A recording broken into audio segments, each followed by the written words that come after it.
Everyone and welcome back. तो last की video में हमने देखा था कि प्रोबेबिलिटी की डेफिनेशन क्या है, odds in favour, odd against क्या होते हैं, प्रोबेबिलिटी का एक अल्टरनेट अप्रोच क्या है। इस वीडियो में हमने जो प्रोबेबिलिटी की डेफिनेशन और इसे पढ़ा है उसके कुछ एग्जांपल्स देखते हैं। ठीक है, एग्जांपल्स के लिए मैं पहले बता रहा हूँ, आपको इवेंट्स आने ही चाहिए कि इवेंट्स को कैसे डील किया जाता है। ओके, तो देखिए पहला क्वेश्चन है, what is the probability of an ace from a well shuffled deck of 52 cards. अगर वो आप बोल रहा है आपके पास एक well shuffled deck of 52 cards है, जो हम ताशपत्ती खेलते हैं। ओके, ताशपत्ती में 52 कार्ड्स होते हैं, 52 पत्ते होते हैं। उन 52 पत्तों का आपके पास एक सेट है। वो बोल रहा है कि प्रोबेबिलिटी क्या है कि उसमें से एक एस होगा। एस यानी इक्का, जो ए लिखा होता है ना, राइट। 4 एसेस होते हैं टोटल, 4 इक्के होते हैं। हुक्मलाल चिड़ीट, right. Spade, club, diamond and heart, 4, right. देखिए, तो सबसे पहले आपको क्या लिखना पड़ेगा, हम पहले देख लेते हैं कि सैंपल स्पेस क्या बनेगा। सैंपल स्पेस में हमारे पास है 52 कार्ड्स, तो number of elements are 52। Okay, then n of e, ठीक है। आपको यहां पर लिखना पड़ेगा कि let e be the event that ace from a well shuffled card is it has appeared, ठीक है, ऐसा लिखना पड़ेगा।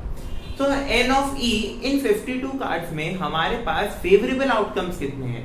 फेवरेबल आउटकम्स हमारे पास 4। ठीक है, अब देखिए इस क्वेश्चन में क्या क्या ट्विस्ट हो सकते हैं। वो क्या बोल सकते हैं, ऑफ एन एस की जगह वो बोल सकते हैं S of heart. S of heart हुआ तो n ऑफ e हो जाएगा 1। ठीक है, उनने बोल दिया एस ऑफ ब्लैक कलर, तो अब ब्लैक कलर के 2 सूट्स होते हैं, राइट। एक होता है क्लब, एक होता है स्पेड। सो एन ऑफ ई हो जाएगा 2। क्लब एंड स्पेड यानी चिड़ी और हुक्म, जो काला पान होता है, राइट। सो एन ऑफ ई हो जाएगा 2। ऐसे ही आपको बस ध्यान रखना है कि कौन सी चीज को क्या बोलते हैं। देखिए मैं आपको बताता हूं, ये जो होता है जो रेड होता है उसको मैं रेड से ही बना देता हूं। ये होता है आपका डायमंड, ठीक है। डायमंड के बाद ये होता है आपका हार्ट। हार्ट के बाद ये होता है स्पेड, और स्पेड के बाद लास्ट आता है club. So club is this. ये 4 होते हैं, ठीक है। और बाकी 1 से लेके 10 तक आपको पता है। Then there is J, Q, K and A. A is the ace, right? इक्का। J, Queen, King, right? इसको वैसे तो गुलाम बोलते हैं, बाकी J को इंग्लिश में I don't know. So K, Q, J and Ace. तो यहाँ पर हमारे पास एक प्रोबेबिलिटी निकालनी है, तो कुछ नहीं करा हमने, डायरेक्ट फॉर्मूला लगा दिया P of E। P of E हमारा क्या आ जाएगा, 4/52। और ध्यान रखिएगा प्रोबेबिलिटी के क्वेश्चंस जब भी करें तो उनको सबसे सिंपलेस्ट न्यूमेरिकल फॉर्म में लाके दें। तो ये बन जाएगा 1/30। हो गया आपका आंसर सॉल्व, ठीक है। So this is the answer. अब जो ये नेक्स्ट क्वेश्चन है, ये one of the most important question है, ठीक है। बहुत ही इंपॉर्टेंट क्वेश्चन है। क्यों? क्योंकि इस क्वेश्चन में आप इवेंट्स का भी यूज करते हैं और बहुत कुछ सीखेंगे। देखिए क्या बोल रहा है, find the probability that a leap year, उसने बोला लीप ईयर। लीप ईयर यानी हमारे पास आ गए 366 days. Selected at random will have 53 Sundays. यानी कि हमारे पास लीप ईयर गिवन है, उसमें हमें ये प्रोबेबिलिटी निकालनी है कि उसमें 53 संडेज होंगे। 53 संडे और 53 मंडे होंगे, 53 संडे या 53 मंडे होंगे। तो देखिए लीप ईयर में होते हैं 366 डेज। 366 डेज यानी 52 वीक्स एंड 2 डेज, ठीक है। तो ये जो 52 वीक्स हैं, इसमें Monday, Tuesday, Wednesday, Thursday, Friday, हर जना 52 टाइम आ गया। अब बचे सिर्फ ये 2 दिन। इन 2 दिन में क्या क्या हो सकता है, ठीक है।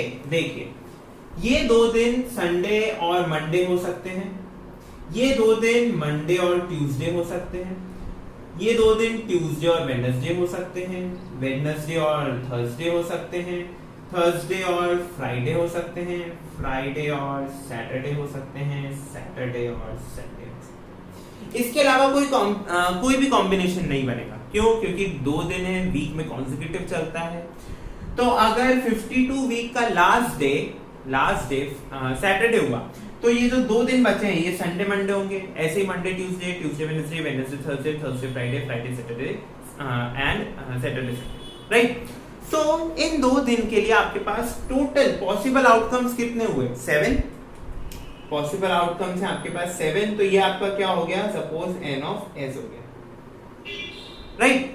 अब उनने क्या पूछा है, देखिए ए पार्ट उनने क्या पूछा है, उनने बोला कि हमको 53 संडेज चाहिए, 53 संडेज। सपोज मैंने इसको प्रोबेबिलिटी ऑफ इवन बोला, let even be the event that 53 Sundays appear in a leap year. अब 53 संडेज कब कब आ सकते हैं? अगर संडे मंडे वाला जो हमारा 2 डेज है उनमें से आया तो एक संडे आ रहा है तो हो गए 53 संडेज। सैटरडे संडे वाला आएगा तो भी 53 हो जाएंगे। तो हमारे पास 2 favourable outcomes, right. So P of E will be 2/7। इन 7 में से हमारे पास 2 फेवरेबल है, राइट।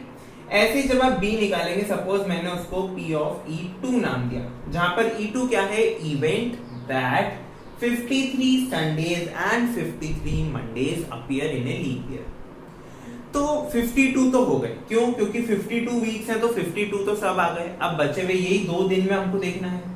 हमको चाहिए, देखिए 53 संडेज एंड लिखा है यहाँ पर, एंड, ठीक है, ऑल नहीं लिखा, एंड, यानी कि संडेज भी 53 आनी चाहिए, मंडे भी 53 आनी चाहिए। तो एक तो हमारा आउटकम हो गया ये। और इनमें से कोई आउटकम दिख रहा है क्या? इधर मंडे आ रहा है लेकिन संडे नहीं आएगा, राइट।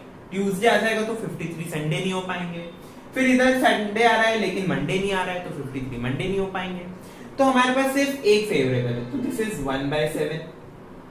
ऐसे ही जब आप C पार्ट निकालेंगे, सपोज उसको मैंने P ऑफ E3 नाम दिया, E3 B the event that 53 Sundays, यहां आप देखिए क्या है, और 53 मंडे, या तो 53 संडे हो या 53 मंडे हो, दोनों चलेंगे। तो अब हमारे पास देखिए एक आउटकम तो ये है कि अगर संडे मंडे हो गया तो संडे आ रहा है, मंडे भी आ रहा है, दोनों आए तो भी दिक्कत नहीं है, दोनों में से एक तो आना ही चाहिए। उसके अलावा ये वाला आउटकम है मंडे ट्यूसडे, क्योंकि इसमें मंडे आ रहा है, भले ही संडे नहीं आ रहा लेकिन यहाँ और है तो दोनों में से कोई भी चलेगा। उसके अलावा एक आउटकम ये है सैटरडे संडे। तो हमारे पास 3 आउटकम बन रहे हैं जो हमारे फेवरेबल है, तो दिस इज 3/7। सो इस क्वेश्चन में ऐसे ही आपसे पूछ लेंगे कि बताइए लीप ईयर के क्वेश्चंस में कि क्या क्या हो सकता है। तो आपको कुछ नहीं करना है, उनको वीक्स में डिवाइड करिए, देखिए कितने वीक्स टोटल हो रहे हैं, कितने दिन बच रहे हैं, और उस दिन के हिसाब से देख लीजिए आपके पास फेवरेबल क्या क्या है, ठीक है। अब हम देखते हैं एक और एग्जाम्पल जो है odds in favour odds against का।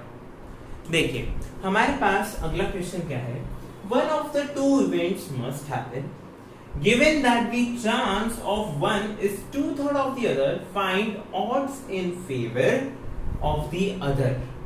ठीक है, हमें देखिए अब आपको इसमें कुछ पॉइंट्स नोट करने हैं। जैसे उन्होंने क्या बोला है कि 1 is 2/3 of other। उसके अलावा उन्होंने क्या बोला है कि one of the 2 events, 2 events हमारे पास जिनमें से एक होना है।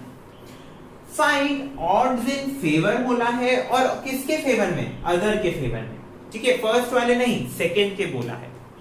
तो जैसा कि हम मान लेते हैं, हमने मान लिया कि सपोज P और Q जो है वो प्रोबेबिलिटी है कि ये है फर्स्ट वाले के फेवर में प्रोबेबिलिटी, ये है सेकंड वाले के फेवर में प्रोबेबिलिटी, हमने मान लिया। क्योंकि वन ऑफ द 2 इवेंट्स होने ही हैं, इन 2 में से एक तो होना ही है, राइट। इसका मतलब P प्लस Q की प्रोबेबिलिटी टोटल 1 है। अगर ये हुआ तो ये नहीं होगा, इसकी प्रोबेबिलिटी 1 हो जाएगी, इसकी 0 हो जाएगी। अगर ये हुआ तो ये नहीं होगा, राइट। तो इन दोनों की मिला के प्रोबेबिलिटी है 1। फिर उन्होंने बोला है given that the chance of 1 is 2/3 of other, क्योंकि P हमारा फर्स्ट वाला है तो P की चांस 2/3 ऑफ Q है, ये हमें गिवन है 2/3 ऑफ अदर।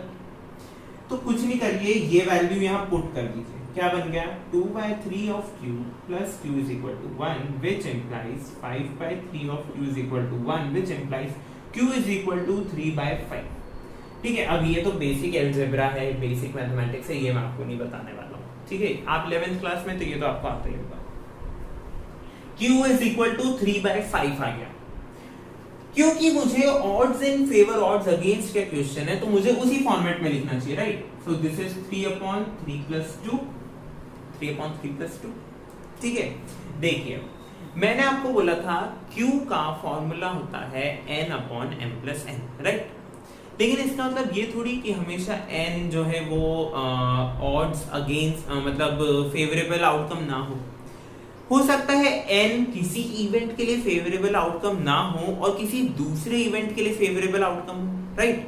तो यहां पर ऐसा ही है। उसने हमसे क्या पूछा है, हमें फाइंड करना है odds in favour of the other के ऑड्स इन फेवर निकालने हैं, राइट।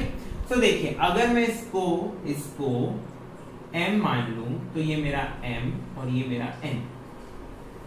तो ऑड्स इन फेवर का मेरे पास फॉर्मूला था m/n। तो मेरा ऑड्स इन फेवर क्या आ जाएगा 3:2। ठीक है, अगर वो मुझसे बोलते कि आप निकालिए odds in favour of the first, है ना, तब मुझे क्या करना पड़ता, मुझे इस Q की वैल्यू यहां डालनी पड़ती और मुझे P के टर्म्स में डालना। देखिए करके बताता हूं। मैंने Q की वैल्यू क्या है, 3/5, so 2/3 into 3/5 which is 2/5, so this gives me 2/3 plus 2। तब मैं बोल रहा हूं, ठीक है, अगर मुझसे पूछा जाता odds in favour of the first तो ये मेरा आता 2:3। अगर odds in favour of first पूछा जाता, ठीक है। मेरे से अभी पूछा गया था odds in favour of other, तो मैंने ये लिखा। आप देख सकते हैं जो इसका ऑड्स इन फेवर है और जो इसका ऑड्स इन फेवर है वो एक दूसरे से अलग है। यानी क्या, इसी का अगर मैं ऑड्स अगेंस्ट निकालूंगा तो ये आएगा और अदर वाले का ऑड्स अगेंस्ट निकालूंगा तो ये आएगा। ये दोनों एक दूसरे के रेसिप्रोकल हैं, राइट। सो यहां हमने क्या देखा, हमने देखे कुछ एग्जाम्पल, प्रोबेबिलिटी के एग्जाम्पल्स। उसमें हमने odds in favour odds against का क्वेश्चन देखा है। उसमें हमने एक बहुत इंपॉर्टेंट क्वेश्चन देखा है, राइट, लीप ईयर वाला क्वेश्चन। पैटर्न है, ऐसा नहीं बोलूंगा मैं कि यही क्वेश्चन आएगा, पर एक पैटर्न, ठीक है। प्रोबेबिलिटी का बेसिक फॉर्मूला भी हमने यूज करा है फर्स्ट वाले क्वेश्चन में। नोट्स में आपको सब मिलेगा। नोट्स में आपको प्रैक्टिस क्वेश्चंस भी मिलेंगे, राइट। प्रैक्टिस क्वेश्चंस मिलेंगे, आप उन्हें ट्राई करें, उसके आंसर्स नहीं है। प्रैक्टिस क्वेश्चंस के आंसर्स नोट्स में नहीं है, बट आपको अगर डाउट आता है उसमें आप सॉल्व करिए। आप मुझे सोशल मीडिया के हैंडल्स के थ्रू भी कांटेक्ट कर सकते हैं, वहां आप अपना सॉल्यूशन भेज सकते हैं। मैं आपको बता सकता हूं कि कहां मिस्टेक हुई, राइट। सो इसी के साथ मिलते हैं अगले वीडियो में with the end of the playlist, yeah, I should say the last topic of probability class 11th, that is addition theorem for probability। ठीक है, बहुत ही इंटरेस्टिंग थ्योरम है, बहुत इजी थ्योरम है। तो अगले वीडियो में हम देखेंगे एडिशन थ्योरम और उसके कुछ एग्जाम्पल्स।